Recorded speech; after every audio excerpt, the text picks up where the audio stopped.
afternoon and Happy New Year to those I'm seeing for the first time since December. My name is Eva Fiallos Dia, and I am the Rural Project Manager with the Florida Council Against Sexual Violence and a licensed clinical social worker in the state of Florida. As you may have heard, the lewd and lascivious molestation bill was placed on the Children, Families, and Elder Affairs Committee agenda for today's meeting.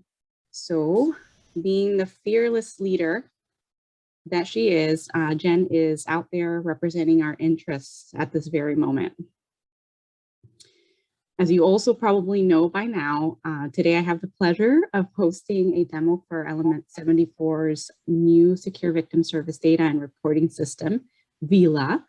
And I was telling Chris, as all of you were streaming in, that I'm personally curious about the name, as I badly want to pronounce it Vela, which means candle in Spanish.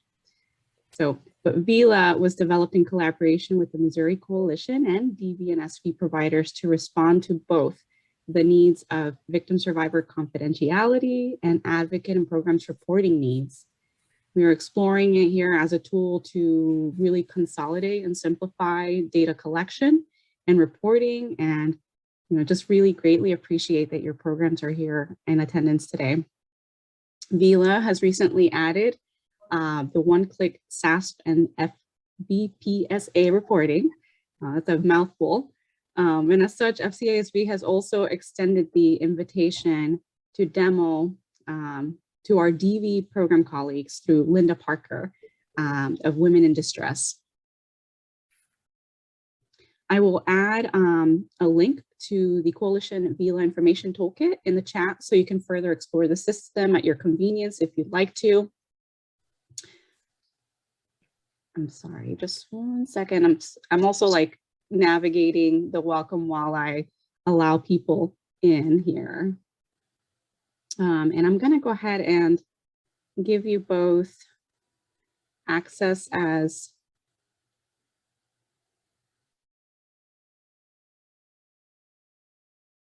okay, let me see, Chris, if I can go ahead and make you a co-host or a host here. And Katie as well. Or actually, I think, Chris, you'll have to do that.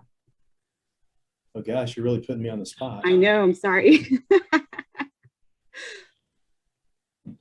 Okay. Well, I can reclaim host if you want. Would you like for me to do that? No, I just made Katie a host as well. Right. I don't know. Awesome. She has the power now. Okay. Sorry about that. We at FCASB know that Vela is not Element 74's first bout in the ring. They currently work with over 40 DV and or SV coalitions around the country through the program that you probably know, Coalition Manager, a system that FCASB has also adopted in the last couple of years. The Element 74 team is not only passionate about what they do, but truly understands where our member programs are coming from. The onboarding they provided us through Coalition Manager was excellent, and their tech support has been just as stellar. As a bonus, I can say that they hire folks who are as dedicated to the work as we are. One of the folks who facilitated our onboarding is here with us today, Katie Hughes, who is also a rural colleague of mine from when she was at the Wyoming Coalition. So it is important for me to hold that up as this system was specifically built for advocates by people who understand the work of advocacy. We were really impressed with Vela during their first demo and wanted all of you to be able to see it and to ask questions. Nicole? Yes, we can hear you. Hey, Eva, sorry, it's Sonia. I'll mute now. It's all right, no problem. Thank you, Sonia. So without further ado, I'd like to hand it over to Chris, Katie, and is Devin here as well? Devin is not. He's actually out ill today. So to the two of you, thank you so much. That's right. Well, thank you. And thanks everybody for attending, first of all. We're really excited to share more about Vela with you today. And, Ava, I had a PowerPoint, prepared, but you've already covered everything. So I don't think I need to even go through it. It's wonderful. But my name's Chris Edmonds. I'm the founder of Element 74. I founded the company back in the year 2000. So that tells a little bit about my age. But before we get started, I would just like to share, 4 things about Vela that we're going to focus on today. There's going to be some, Vela's a great software. Vela is an awesome software product, but there's 4 things that I really want to mention. Have a microwave in the break room, right? Are we good now? Okay, there we go. So first of all, Vela was built by advocates for advocates, like Ava said. We didn't, as a technology company, we did not go into a vacuum and build this software product. We consulted with the Missouri Coalition Against Domestic and Sexual Violence and their grants management specialist, as well as we developed a focus group of 12 different programs from around the state, very diverse, some dual, some DV only, some SV only, and really listened to what they had to say. And we spent a year working with this group in order to build what you're going to see today. So we're really excited to share that with you. But at the very forefront of Vela is confidentiality. And so we worked with NNEDV specifically in their tech safety team to ensure that we surpass all of the VAWA confidentiality requirements, to make sure that all of the data is encrypted at rest so that we can really protect identity of victims. One of the greatest and coolest features of Vela is our true one-click reporting. As Ava mentioned, we have one-click reports for VOCA and FIPSA, which we're excited to show you, that really used to take, a lot of our clients used to take them, days to compile these reports, and they can do it now in about 15 minutes. So it's really astounding. And last but not least, Vela, as of October, is now a HUD comparable database.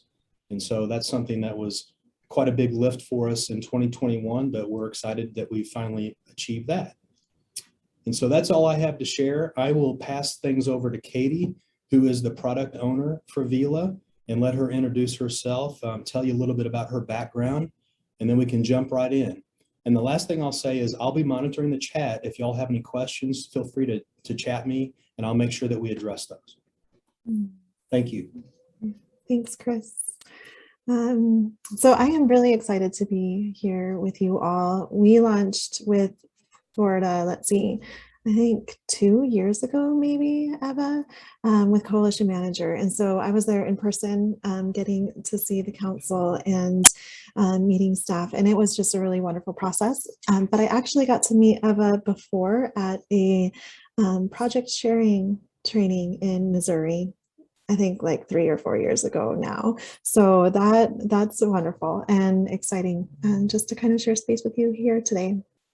Originally, I was an advocate in Laramie, Wyoming, after needing some services from my local shelter, and started volunteering on the hotline there. And then I started working at the Wyoming Coalition as a rural program capacity specialist, so doing SANE, SART, and PREA work primarily. And then also we decided as a coalition to move forward using Coalition Manager, which is how I got connected with Element 74 and Chris. So that was back in 2015.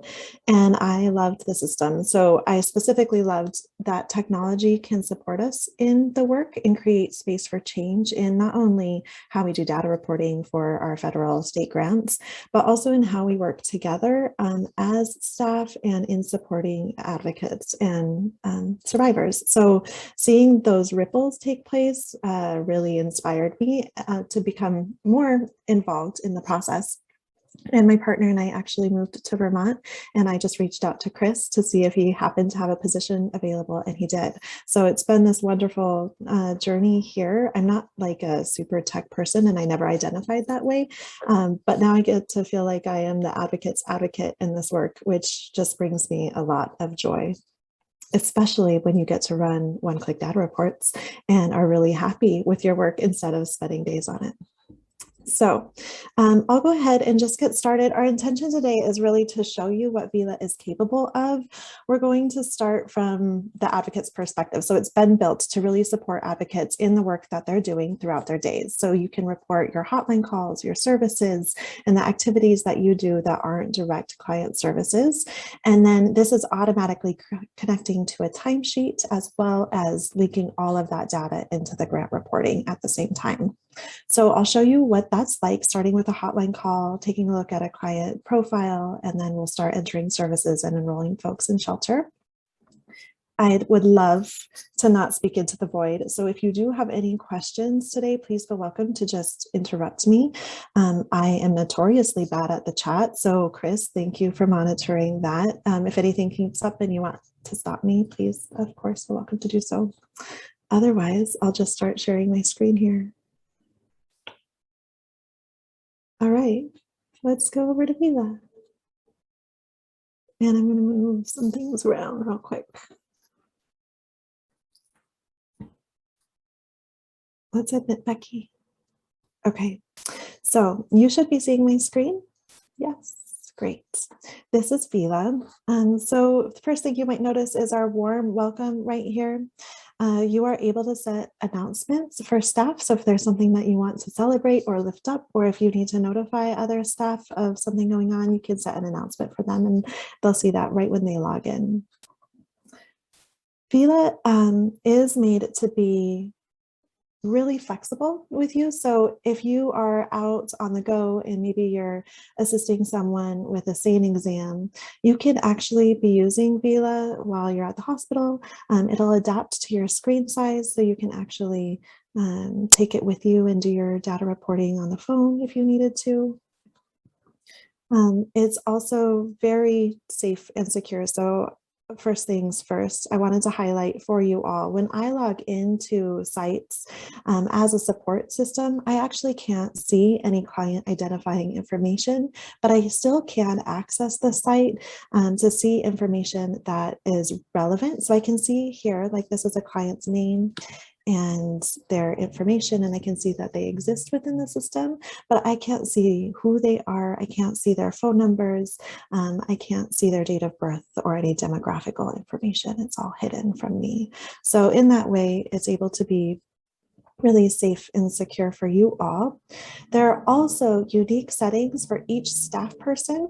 So for example, if you have licensed therapists or attorneys on staff at your organization, you can set specific details or settings for them so that not all staff are able to view the data that they enter, like their unique client notes or therapy notes. Those are able to be hidden for them. So here's the different settings. And so this can be set for all staff people and volunteers as well. So if you would like volunteers to come in and log hotline calls or do some client reporting, they can do that, but they might not be, or you might not want that they are able to read other hotline calls or client profiles that others have created. So within that, there's some built-in confidentiality within staff as well. So I just wanted to show you what those are like in all of the different security settings that you're able to really create within Vela. Logging back out. And here we're going to be logging in as a staff person so you can see what it's like from an advocate's perspective. From the main dashboard here, this is where you can start adding a new client, a new hotline call, a request, or a new activity, or you can start by searching for a client. So here are all of the different clients with the name of Brian. I can click in and say, oh, I actually want to take a look at this Brian Hughes and see some information over here around their profile. So I should add that this is a fake site and this is actually my partner's name. So none of the data that you're looking at today is real or actual client information. When I click on Brian's name, it actually takes me to Brian's profile. So here I can see that Brian is on an alert list. I can go and click in to view the notes around why they might be on an alert list. I can also click into each of these tabs where I can view the services, hotlines, shelter enrollments, and any other interactions that I've had with them throughout the site. You can add household members to a client's profile, and then you can enroll those individual household members in shelter or provide services unique to them as well. When you go to edit a client's information, this is where you would be editing their demographic information for some specific grant reports. You might also, if you need to collect Social Security number information, if you are doing HUD reporting, you can add those fields. Some of these fields you might not need to be collecting, and we can hide those for you on your site. So here's where you would go to collect demographic information, add addresses, phone numbers, contacts like critical or emergency contact information. Incidents. So Vela is so smart because we are able to track each service and enrollment in connection with a survivor's experience of an incident or victimization. So based on whether it's a VOCA victimization type or SASP victimization type, you're able to log what is the incident they experienced. And then when you're actually creating a service, you're attaching that service to their experience of domestic violence or sexual assault or human trafficking. Here you can add notes, and different staff can add different notes. So you're able to see all of those notes in one place attached to a client profile. This is where you would add different household members. So you can add as many household members, and this will create a client profile for them as well. And then each organization or agency is able to add unique custom fields for themselves. So you could add any kind of data collection that you might need that's unique to you, whether that's a risk assessment, income information, maybe you want offender characteristic or traits or vehicle makes and models. So any of that intake information or other identity information that you might need to collect at your agency, you can create custom fields for those. And they will live in their own unique tabs over here. And then you're also able to pull aggregate data out of these fields in one-click data reports as well. So that's client demographic information and a client profile. I do want to navigate back to the dashboard, and we're just going to start by logging a new hotline call, and then we'll go through services. So from the dashboard, if you are on the hotline, the first thing that you'll see here is it wants to know, is there an anonymous caller or is this an anonymous caller? You can say yes if they are anonymous and don't want to provide any additional information, or if they do, you can say no. Right from here, you can search for the client, or you can click to create a new client if they don't already exist in the system. So we'll do this right here. Eva, I'm going to create you as a client. And we'll say you are 35 today. Okay, search. So what is happening right now is the system's actually double checking within your system. Are there any other Eva Diaz's who are around the age of 35? If there are not, it'll tell you no clients were found that match the birth search criteria. If there was a duplicate, it would actually link us to that duplicate, and then we can attach this hotline call to them.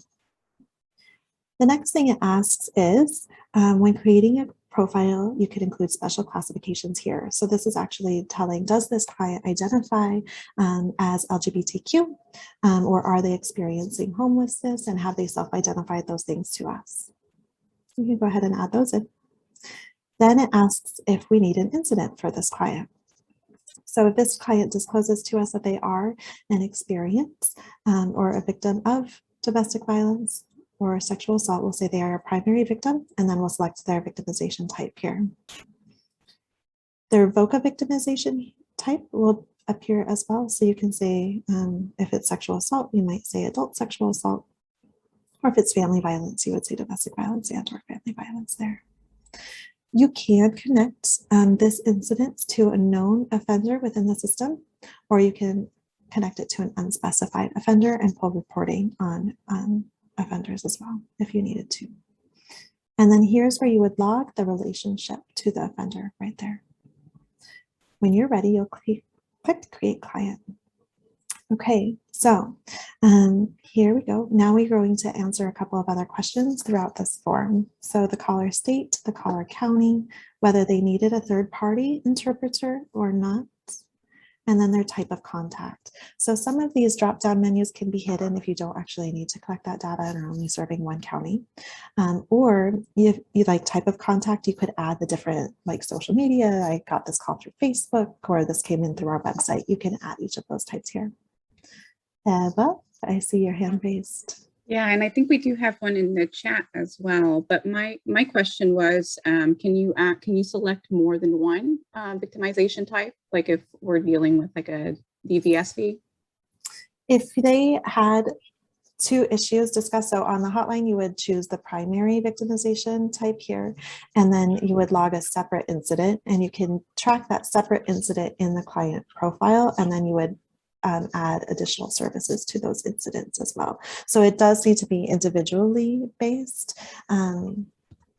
for services and enrollments, you do select one incident, but you can enroll under multiple different incidents at the same time. So I'll show that when we get to services, how you do batch services for multiple issues while still logging one incident so that you get each count in reporting.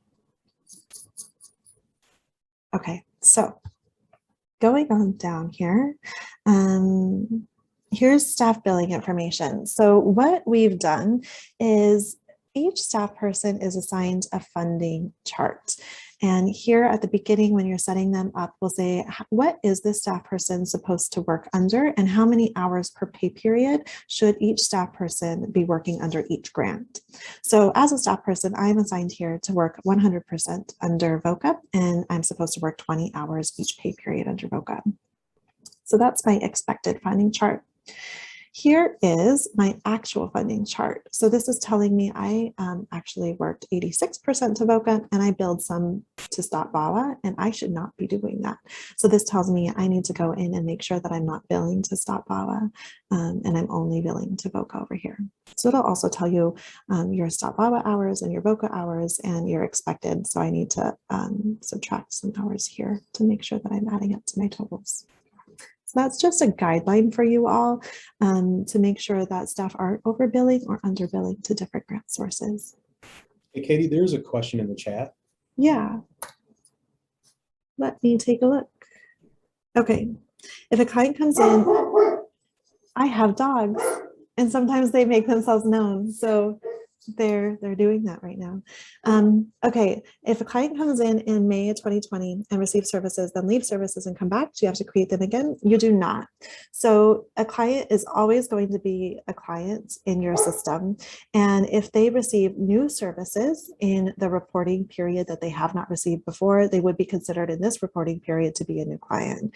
So it's based on each individual grant report's logic, and some grants run that differently and have different logic built in between what is new and ongoing. For VOCA purposes, that's any new client within the reporting period who has received new services that they haven't received before. So you would not have to re-enter in all that data. All that old or older data would still be there. So you'd still have that history information, but they're still going to pull into the grant reports the way that they should based on that individual grant reports logic.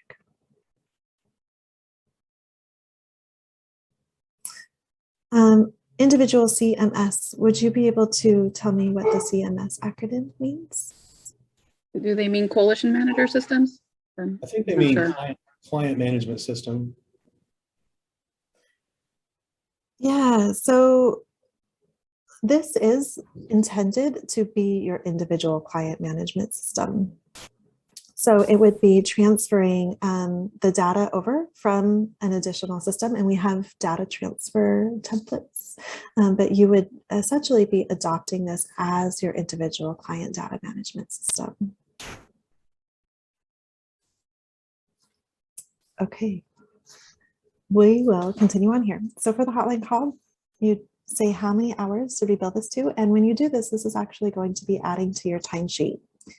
If you wanted to build this hotline call to an additional funding source, you can do that just by selecting a different grant here and saying how much time did you work under this grant for this hotline call. You can also add additional staff people here if they were on the hotline call too, or you pulled in a supervisor potentially. And when you do this, this will add to their timesheet as well. And it'll show you their funding chart breakdown. I see a chat. I'm just going to pop in and take a look here. So those of you who are dual setters who are required to use one database, you would need to enter those services for those reporting features that some of us have dual survivors.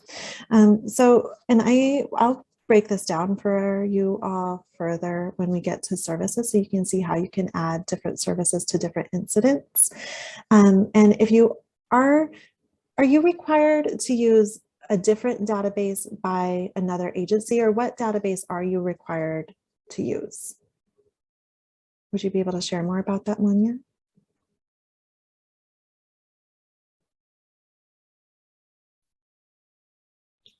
I can say that for some of the services here in Florida, they are required to use SVDR, and you all know that we're trying to work with the folks there to adopt this as a potential alternative because SVDR is really, really outdated. I mean, it was a system we were using back when I was an advocate. So.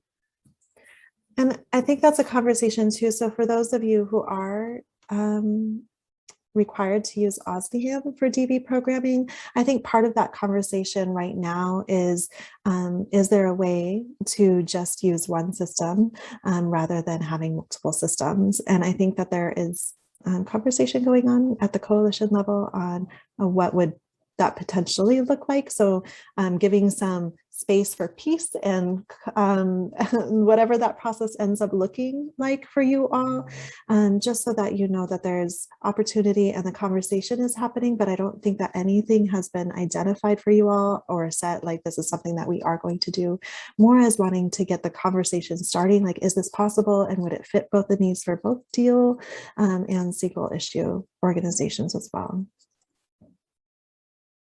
I hope that's helpful. I saw a hand raised, but then it went down, I think, but I don't see. Okay, great. So I'm not sure if there's anything else that I can speak to for that. If there's, Eva, if you have any other knowledge that we're able to share at this point, that would be great. No, I was actually thanking you in the chat and just saying that that's right, that, you know, right now it's in the exploratory stages, and we are having, from my understanding, Jen did mention that they're having some internal conversations with the Department of Health here in Florida, trying to make some progress as far as, you know, what it might look like to consolidate to make this an easier process for all of our certified sexual assault centers across the state. And now that they're also kind of handling the DV side of things. Yeah. I think part of that conversation too is RPE. So we have the capability to build out a one-click RPE report, which would be wonderful. You'd essentially be able to run the narrative out of that. So that's something that we're in, just brainstorming as well, and lots of opportunity there. So we'll keep in touch and happy to have additional conversations with each organization as you kind of decide what this would look like and if this makes sense for you. Okay, running down. So here's where you would be able to select for this hotline call, primary victim, sexual assault, and their VOCA victimization type. So here for VOCA victimization types, this is where you can select multiple issues on this hotline call for VOCA victimization specifically, but the primary victimization type is still going to be sexual assault. Staff to be notified. This is something that we added a couple of months ago. So you can actually notify another staff person about this hotline call. When you do that, they're going to receive a little bell notification up here. So if there's a hotline, it'll just say, this staff person has assigned you a hotline for you to review. And when you click on this, it'll bring you right back into this hotline call right here. So that's a way that if something escalated on this hotline call or you needed to let another staff person know about it, you can notify that staff person there. You'll see up at the top, we have additional tabs. So this is where if on this hotline call, someone had a request, let's say for shelter, and it was an unmet request. You could say it is an unmet request for shelter, and then you can select which shelter site were they seeking and we weren't able to provide services for. And then you'll say the reasons not served, whether that's program reach capacity and your shelters are full, or if it's a conflict of interest. You'll say, what were they not served by? Which grants do you want that to populate in?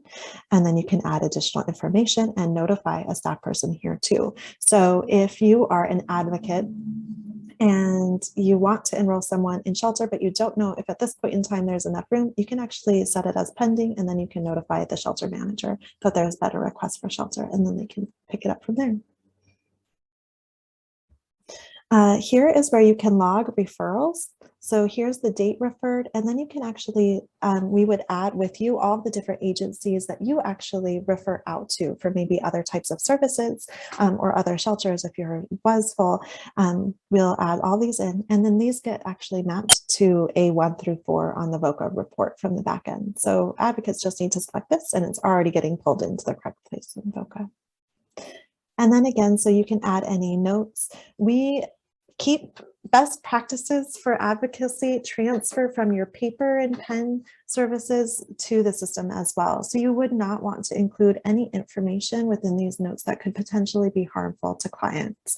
And so part of that framework here is just remembering that the same practices that you're using in like paper files, you would want to transfer into Vela. And we try to be really clear in setup and configuration around where are those issues that start to be identified that can kind of feel like gray areas. And then our default is to just refer back to the practices that you were already using in your paper case management or other system management as well. So again, you can add any custom fields to these hotline calls that you might want, whether it's a risk assessment or hotline outcomes. You can go ahead and add those in. And when you're ready, click save. After saving, Eva, this is going to make me so happy for so many days. Like every time I come in, it'll make me happy. Okay, so now we have Eva in our system, and we can take a look at the hotline call that we just added, and we can add additional hotline calls here. We can also navigate to services and begin adding services. In grant reports, if there's only hotline calls logged and they have not been enrolled in shelter and they have not received any services, they are going to be counted as a hotline caller only. They will only be moved into a client once they actually begin receiving services or are enrolled in shelter. Great. Okay, thank you. All right, so let's go ahead and add a service. Services are smart in Vela and do a number of different things. So depending on what you select in each of these categories, different options will appear below. We will work with you during our launch to set up your service categories and service types so they are unique to your organization specifically, and we then map them to each of the grant reports that are allowable activities within each report. So let's go ahead and dive in. For example, if you were providing core advocacy and you were supporting someone in receiving a full order of protection, you can just go ahead and log that here. And then because we selected core advocacy and a full order of protection below, then we get to do protection order tracking right here. So we would be able to track this order as it moves through the system, adding a case number, whether it's a temporary or permanent order, who is the respondent, were children involved, and then you can add protection order updates. When was it granted?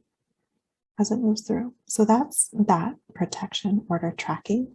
There's also resource tracking. So let's say you provided a check to someone to move home. So that was $500. You would be able to track that as a $500 for transportation, and the reason would be moving home. You could also do that for material assistance and in-kind assistance, like we provided someone with some clothes, and you could provide that as an in-kind assistance to track material assistance that you have provided and get aggregate data for those services as well. Moving down, so here we've got our client. This is where you're saying for this service, did they need a third-party interpreter? They'll say no. They are not enrolled in shelter right now, so this is going to automatically count as a non-residential service. If they were enrolled in shelter, we would go ahead and add that as a residential service. We'll select the incident. This is connecting from that hotline call incident. And then we can add our billing information here. So this is how long did I support Eva in a protection order today? And I can add additional billing and split this across grants or across staff people if I need to. Scrolling down, here's report information. I can notify another staff person or supervisor around this service specifically to pull them in if there's something that they need to take a look at. I can also add case notes here. So this is a great place for me to actually keep track of narrative, like successes and challenges.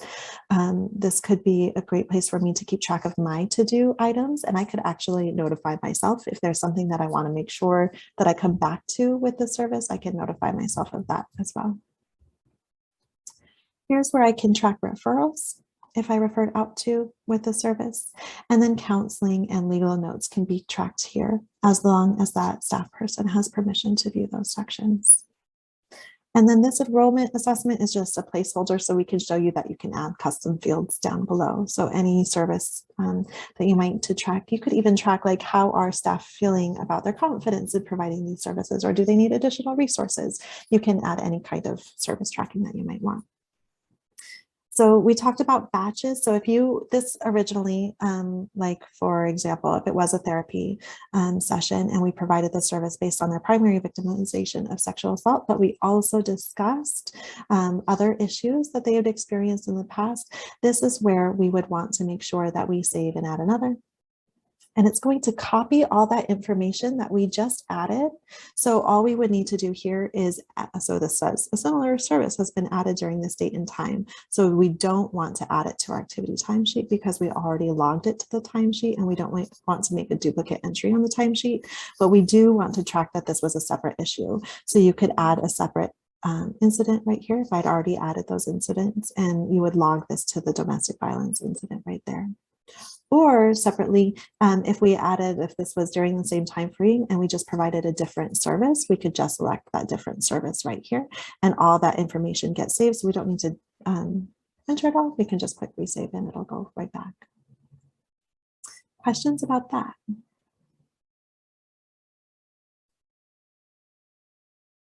Not yet. Okay, so after adding services here, we've got 2 services added so far. I just wanted to show you adding an additional incident is easy. So we can go over here to incident, and let's say today they disclose to us that they are the primary victim of domestic violence, vocal victimization type here. And then you can add offender or relationship to offender right there and save. Oh, it'll tell you if you have required fields that you did not respond to, it'll say you need to go and respond to those required fields. We'll go ahead and do that. Okay, so making sure that you respond to your client fields. I'm going to come back here and show you what it's like to enroll someone in shelter. So let's go to enrollments and add a new enrollment. Are any of you receiving HUD funding today? Are there any HUD recipients? No. Okay, I'll show you what it's like to enroll in not a HUD shelter. And then if there are any HUD recipients and you'd like to see that, I can show you what that's like as well. So you can actually run one-click CAPER reports in Vela as well. So here we're just going to enroll in emergency shelter. Some of this information will auto-populate here, so it's going to pull the client in because we just pulled that from the client dashboard. We'll say the program start date and the date of engagement. And then this is where you're saying for this enrollment, are they the head of household and do they have children, or is it there at least one adult and one child? And then you can also notify a staff person of this shelter enrollment right here. Here's where you'll select the shelter or the hotel if you're enrolling them in a hotel, or different shelter sites. You can add those each in. You'll select the incident or create a new incident right from here if you need to. You'll select the funding source. So how are we enrolling them in shelter, the check-in date and checkout date. When you're ready, you'll click save, or save and add another if you wanted to enroll their children as well. And then you would just change the client profile to the client or to the child, excuse me. Okay, so now they are enrolled in shelter. When I add a service after they've enrolled in shelter, I can now select that enrollment. So if I go to services and add new, here it's defaulting to enrollment in shelter right there. So this is telling me that these are going to be residential services, unless I actually switch this out and say they're actually not residential services. So that'll automatically default for you.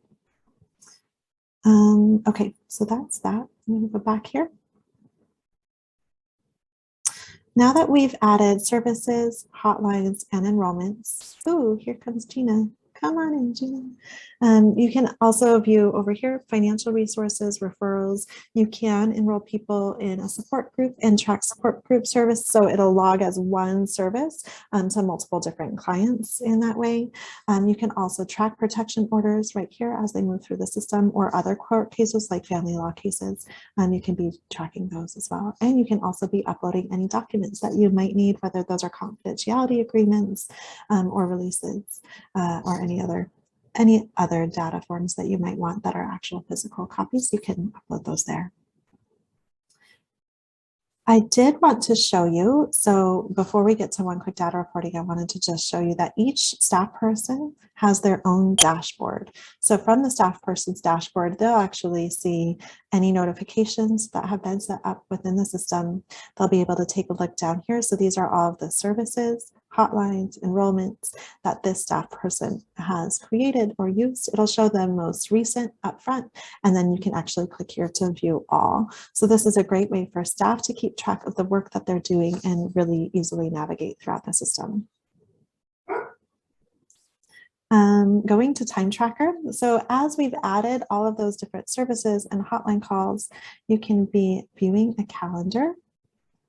Here, you'll keep track of the total hours you've worked this week. You can actually click open right here if you wanted to see those grant sources that you've worked under and the full-time equivalent worked under each grant. You can take a look at that. Or you can just scroll down. So here you can see the work that I've already logged. These are my hotline calls appearing in blue. The dark blue is alternative crisis. And then these purple are our non-client specific activities. So that might be shelter coverage or grant writing or community awareness events. You can actually log all of those in. So you can click into each event and it'll take you to that original log where you can make updates or add additional billing sources if you needed to. Then when you're ready, you'll be able to run a timesheet.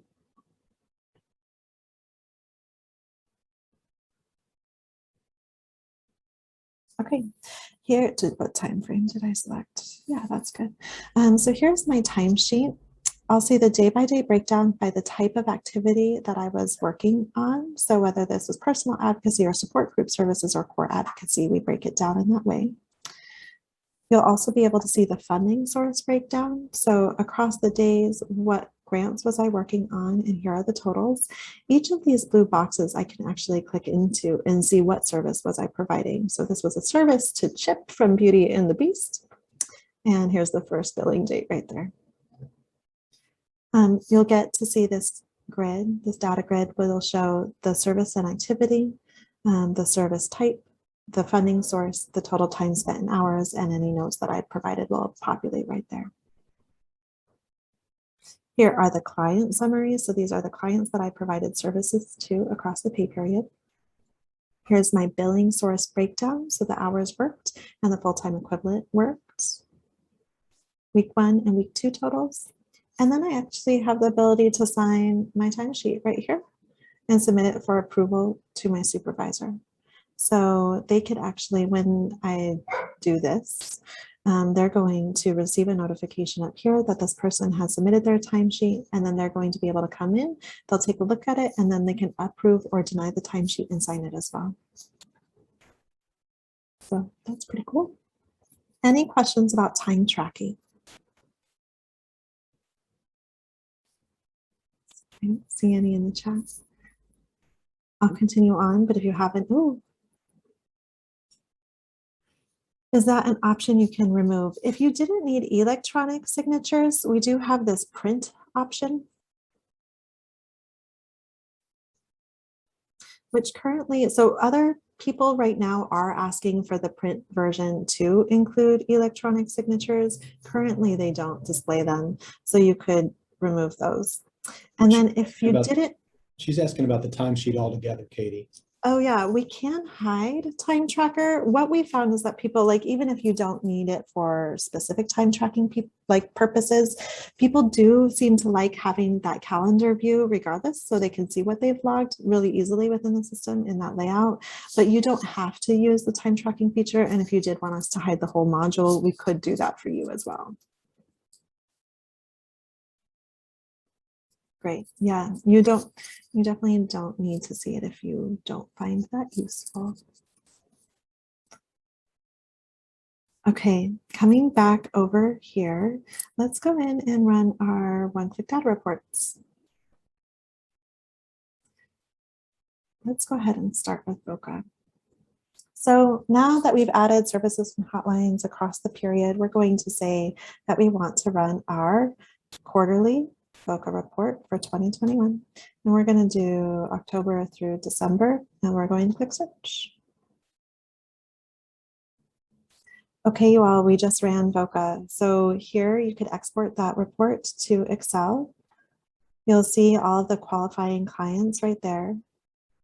You'll see all new clients within the reporting period right here. And you can actually click on these and they're hyperlinked. So this will take you back to that client's profile. Then scrolling down, you'll see population demographics. So this is question 1 of VOCA, the total number of individuals who received services during the reporting period. There were 45, and you can click in, and this will show you who all those 45 clients were, their gender and ages as well. And then you just scroll on down, and there's your VOCA report.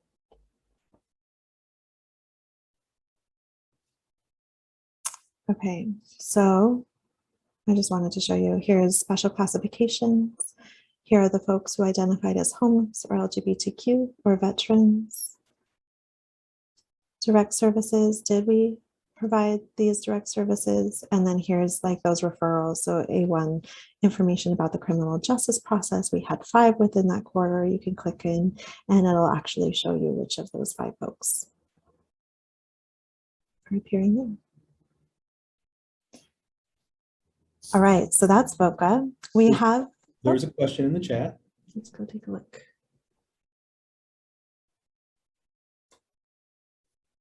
So they actually are, oh,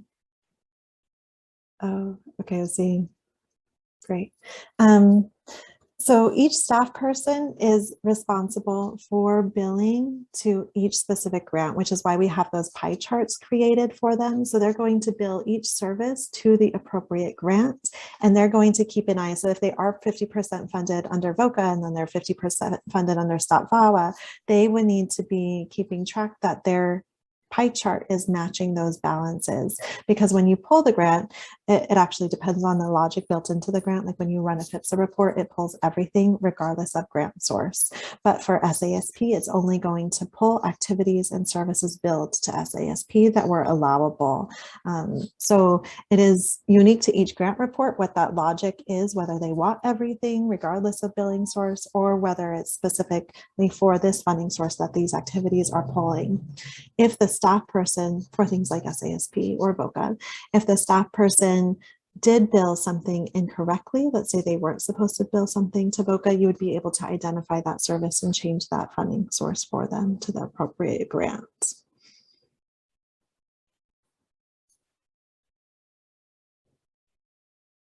They're going to be importing, so your staff, that's a lot of staff people, 38. They are going to be adding in the services that they are completing. And then they are going to be billing those services to the appropriate grant sources. So we have and haven't, so we also have a couple larger programs in Missouri and one in Tennessee with large staff. And it so far has not been something that we hear about because of those funding charts being set up so that staff can really keep a good eye. And then as you launch and adjust to how are we pulling these one-click data reports, and is this billing billed correctly, having the ability to check out each staff person's dashboard and get a real quick look on, is the staff person billing the services that they do under their correct grant. We've tried to make that really easy for you all, but it definitely is an adjustment, but it's also how you're getting these one-click data reports so quickly, is that each service has been billed to a grant, and that's how we know each of these different stats right here.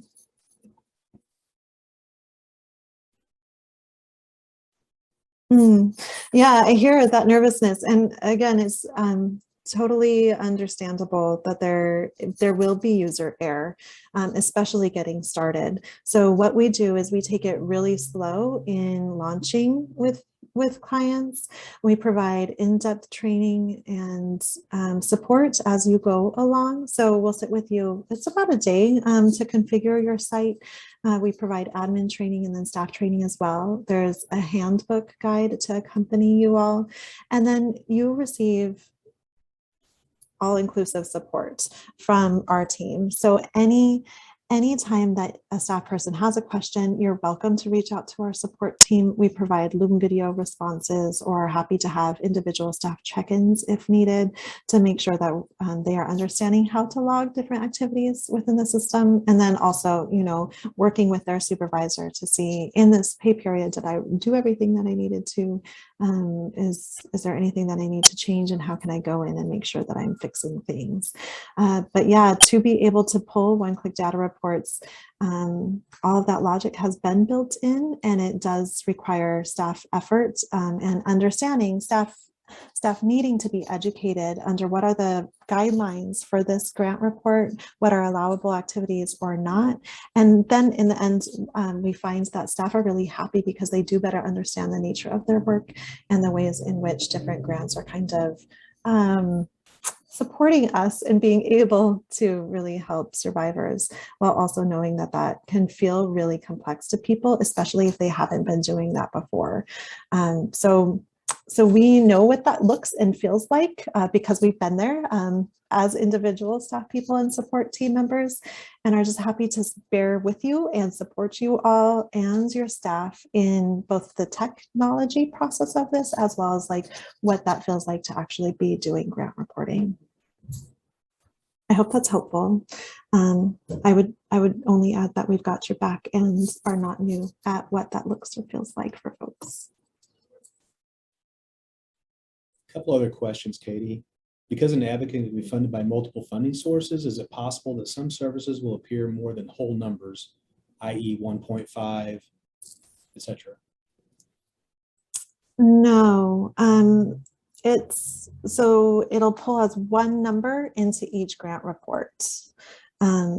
So it won't appear as 1.5. You might bill it to 1.5 hours, but it'll count as one if it's been funded or if it has been logged as a funding source for that specific service. But you can put in quarter of an hour increments though, as far as your billing, I think that's what she's asking. I think it's more about the count. So if you bill, right, so if you bill to multiple funding source, does that count as 3 services billed? It'll only count as 1 service under each grant report. I got you. Okay, so I also wanted to show you, so that's one-click data reporting, and it functions largely in the same way for each of these others. So SASP, Stop VAWA, FIPSA just got added and is over on another report if you'd like to take a look at it. No one else has seen it, so I'd love to show it to you today so that we can go over to this other site to take a look at that. But I did want to show you, we also have flexible reporting.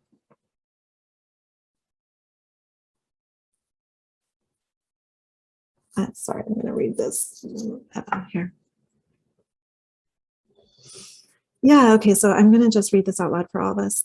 It's not really billing, correct? It's assigning the service provided to the grant it goes under. It's good that it also gives you that data. For example, is this advocate spending more time than I thought on these activities? That might tell you as an admin that you have to readjust how you funded that individual for their workload.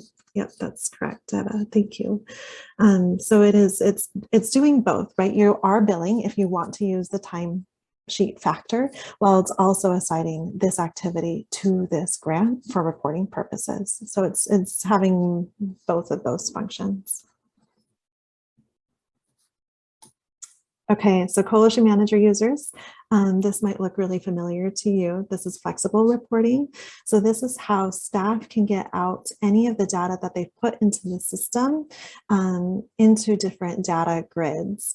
And so sometimes, like, let's say there's a state grant. Well, we know RP. We haven't currently built out RP into this grant, but maybe you want to see the different things that RP is doing outside of a one-click data report. You can do flexible reporting for this. So you would say, I want to run a quarterly report for anything entered in 2021, and then you would say this October through December time period. You then can narrow down the data below by any of these other filters. So if you wanted to find a specific grant source, you can narrow the data down by that. You can also look for, let's say, any people who are identifying as female or male, or a gender that is not singularly female or male, or additional genders there. You could also filter by an individual staff person or multiple different staff people if you wanted to, just to take a look at the different data that they themselves have put in. Or by service county, or by program, or by victimization types. You can narrow all that data down. I'm just going to filter by everything and let this report run so you can take a look at it.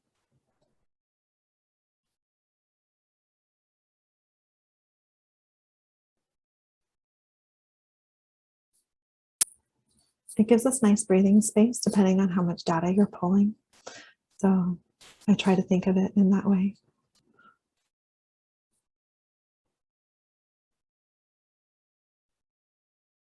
It is based online, so it's accessible anywhere that you have internet access, and it'll go with you where you go. So each staff person has an individual login to the site and unique to them for security settings. And then, yeah, it'll go with you wherever you go that has internet.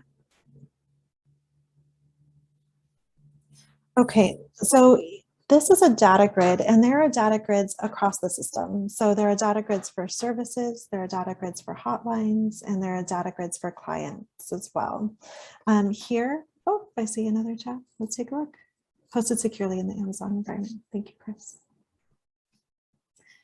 So here's all qualifying clients that were served within the reporting period. This data grid is really malleable. It's malleable. So you can actually click in and see what other data do I need to be taking a look at right now on this data grid. So maybe I don't need to be viewing at this moment any of this information, but I actually do want to see their victimization types. I don't need to see their household or county or zip code, any of that. So you'll see as I took away different data sets, the grid was changing below. Here I can group and sort by different columns. So here are 51 new clients within the reporting period. You can take a look at those. You can also group by, let's say, whether they are adults or children. So here we have 38 adults within the reporting period. So grabbing the headers will both sort and count those columns for you.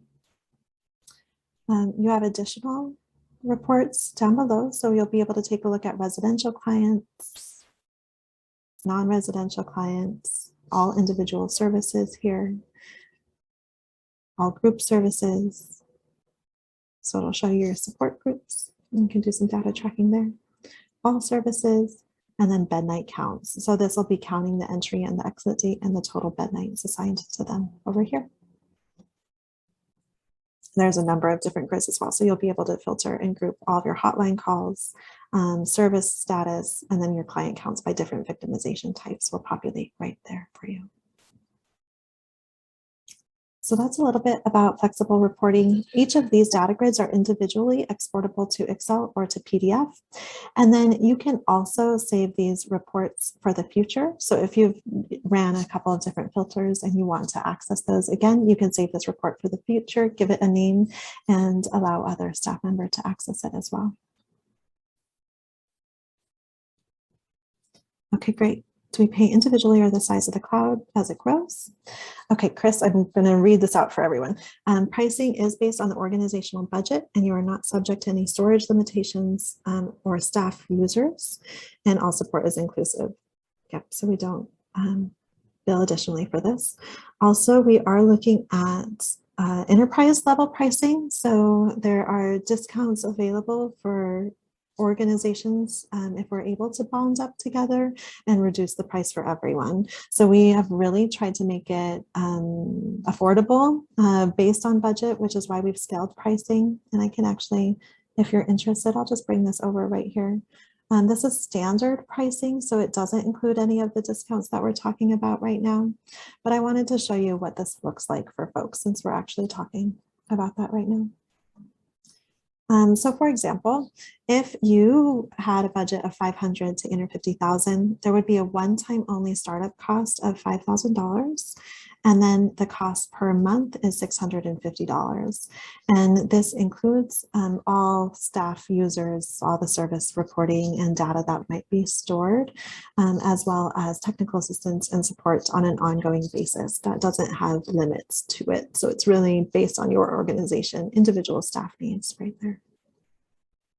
Katie, it's also worth mentioning that that price also includes all the future proofing of Vela. And so we're constantly making improvements to the system. We're adding new features to it based on client feedback in our client base and ecosystem. So a year from now, Vela is going to even be that much more robust than it is today. And so, you know, your monthly fee is also including all of those future updates as well. Yeah, thank you, Chris, for reminding of that. It is pretty significant. So in 2021, we had over 119 different system updates. Some of those were pretty significant, like HUD becoming a HUD comparable database. So that was crowdsourced, and everyone got access to that. They didn't need to pay extra for those updates. FIPSA and SASP are launching this afternoon, actually at 5 today, and everyone gets access to that, and no one's having to pay specifically for it. So there are unique things, like if your site had something really unique that we wanted to bill out for you, that might be like a, hey, I want to do this, and we would let you know a quote for that if it doesn't apply to everyone else. But largely, if it's something that would benefit the environment as a whole, we're happy to begin working on that. So it does it, and it's a really enjoyable process. We love that work. So we're happy to build out and make Vela improve and change with you as you all grow and your services change as well. Okay, I think that is generally a really good overview of Vela. One thing that we didn't mention is Form Manager. So if you need to collect like client satisfaction surveys or human resource forms or any kind of data that you might want, you can use custom forms or Form Manager for that. And you can password protect that data so it's all confidential. And you can upload and sign and do various different things online. But that's really the only thing that we didn't dive into today. So I don't have any other appointments, and I'm happy to stay on for additional questions, but I wanted to give extra breathing space or room if you all are wanting to pop off. You're welcome to stay on as well.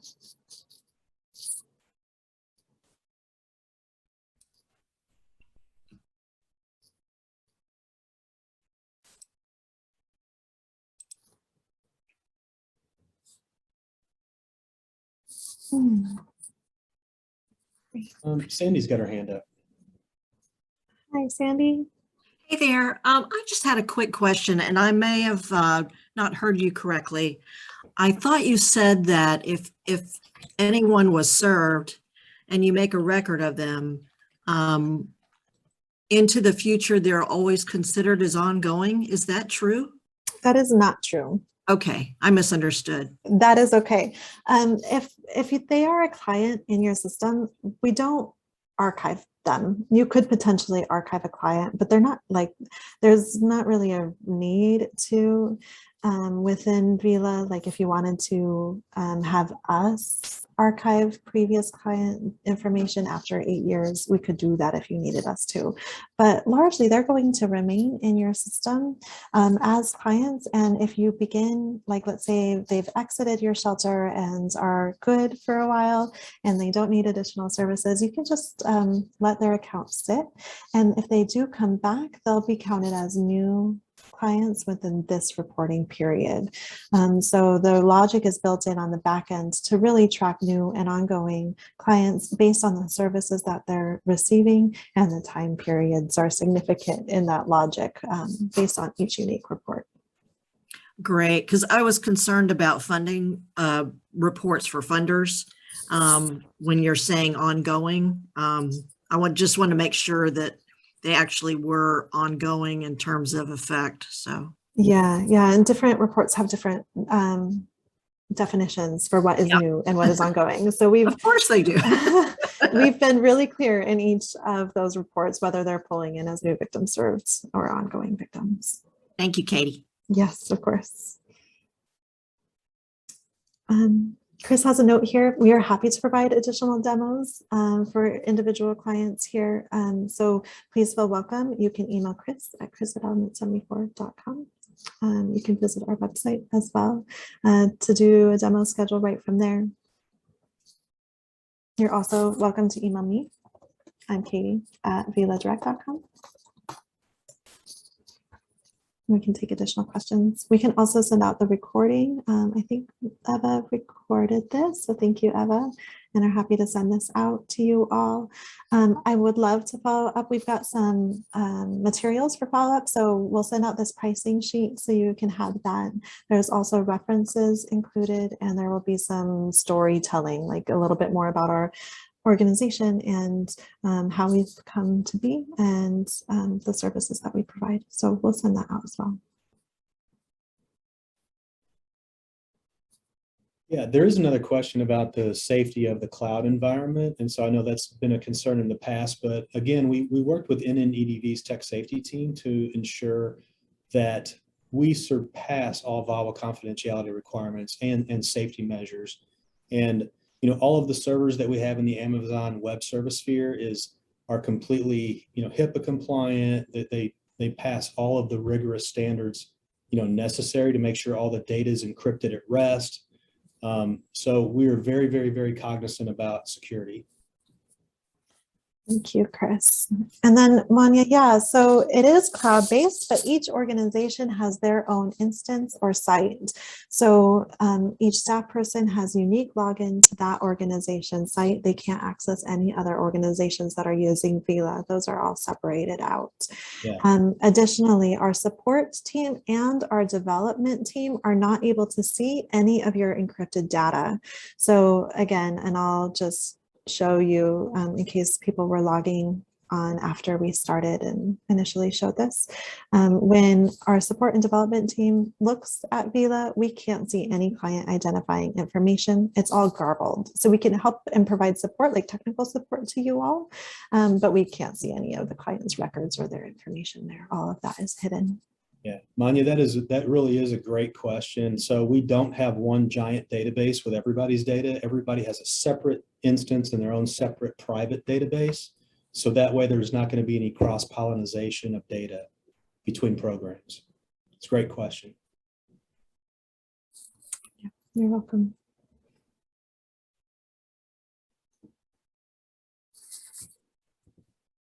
Any other questions? Had some good ones. Sandy. Sorry, one additional question just from the council's point of view. As you just said, everyone is running their own information, but the council needs to be able to run reports for services, particularly by funding source mostly. Is there a way that we can do that? So this is really cool. There is a way. We would be building one-click data reports for aggregates as well. It doesn't receive any client information, but essentially what happens, we've built a link between Coalition Manager and Vela. So in Coalition Manager, you all would be building a report or a form and the data that you wanted to collect. Then on Vela's end, we create this form for our users, our Vela users. And when they're ready to run their report, so this is Missouri actually uses this. So this is the monthly service report for Missouri. I'm going to say I want to run a 2021 report, and I think I hopefully have data in here for December. I click search, and what this does is it's going to run this report from all of the data that I've entered into Vela, but it's only going to send non-aggregate or non-client specific data to the Missouri Coalition in their custom forms. So it looks like this. This information does not get sent. But down here, this information does. So you would be able to take a look. It looks like this. So here's the services, shelter, transitional housing, etc. You could see all that information there. And then when people, so Vela clients would be reviewing that information to make sure it's all correct. And then when they're ready, they click to submit their MSR, and this submits it to Coalition Manager. And so in that way, FCSAP is able to pull reports from like all of that aggregate data, but not have any of the client identifying information. Very cool. Thank you so much. Yeah, you're welcome. It is pretty cool. So this would be built in partnership with you all at FCASB to make sure that it has the data that you all are needing to collect. That's a great question, Sandy. And we made about 100 friends over that feature in Missouri. It saves them a lot of time. It was very a happy experience. That Yeah, we happened used in to have November. So We used to have to do all that by hand. So yeah, that's huge. it is. Yeah, I think it's part of that making it simpler and making our lives not ruled by data and funders, and really getting back to the services and freeing up the time for advocates to be able to do the work that they've really come into this field for, and supporting survivors. So finding ways in which we can create space within the workday to do that and not just be ruled by data reporting is our goal.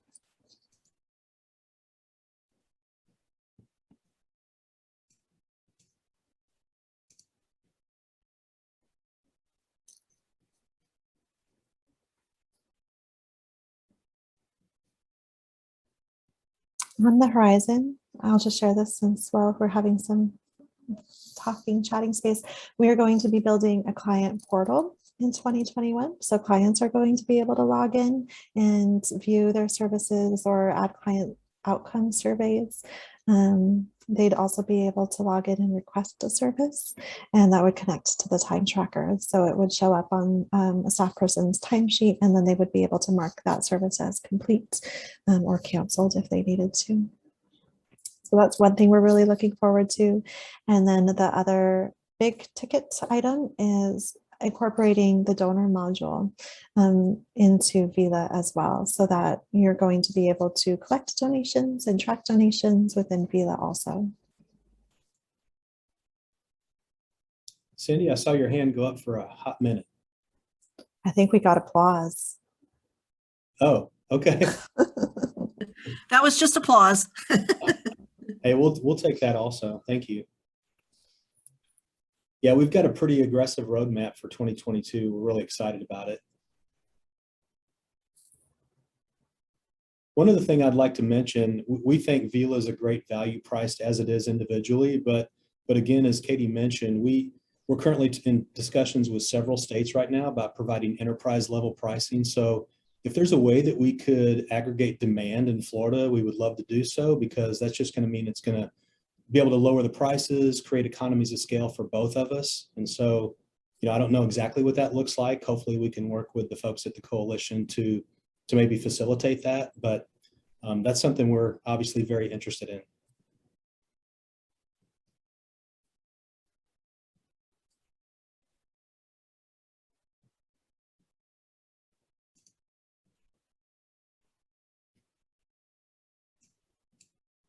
Okay. Any other questions?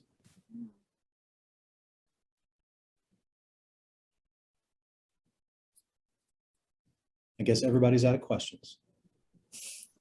Well, thank you all so much for your time and your questions today. Yeah. Please feel welcome to reach out for any additional questions that you might have, or if unique needs, if you'd like to bring this back, we'd love to host individual demos as well and meet with your staff and just see if this works for you at your organizations. So you should be hearing from us very soon. If you'd like to be added to our newsletter, feel welcome to jump on that. We're also on Facebook, and would love you to like us on Facebook and interact with you in that way as well. I just want to say thanks. Thank you, FCASB, for bringing us together, Eva for hosting. It's so good to connect with you all, and we really appreciate your support and partnership. Yeah, thank you all so much. And one last thing I'll mention, I said last thing, but I'll say it again.